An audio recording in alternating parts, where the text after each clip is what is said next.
మీరు చూస్తున్నారు కండి ఆశ్రమంలో కొంతమంది యూజ్ చేసిన వస్తువులు తెచ్చేసి బట్టలు తెచ్చి ఇచ్చారు.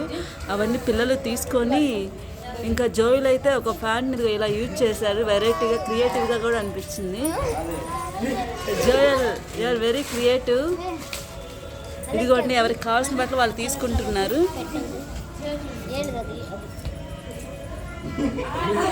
దీని పేరు కృప అని. తనకు కావాల్సిన తను తీసుకొని ముందు వెళ్ళిపోతున్నారు. ఎవరికి వాళ్ళు అంటే ఆల్రెడీ ఇచ్చేసాము, కొన్ని నచ్చలేదని చెప్పేసి ఇక్కడ వేస్తున్నారు. అంటే నచ్చలేదంటే కొద్దిగా సరిపోని సైజ్ అనమాట, సైజ్ చూసుకుంటున్నారు. వీళ్ళకి చిన్న పెట్టెలే ఉంటాయండి, అందుకని మిగిలిన బట్టలు కొన్ని గోతంలో పెట్టుకుని ఎత్తి పెట్టుకుంటారు. అది చూసే వాళ్ళు చూసుకుంటున్నారు సరిపోయే లేదా అని చెప్పేసి. ఒకరు సరిపోతే షేర్ చేసుకుంటారండి. పెద్ద పిల్లలు చాలా హెల్ప్ చేస్తారు చిన్నపిల్లలకి. అలాగే తిన పేరు తినైతే చాలా హెల్ప్ఫుల్గా ఉండిద్దండి అందరికీ.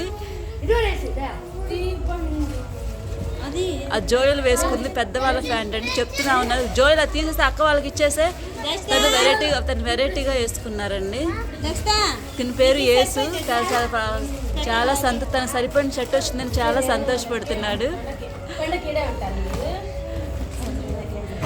తిను అబ్దుల్లా షో యువర్ ఫేస్.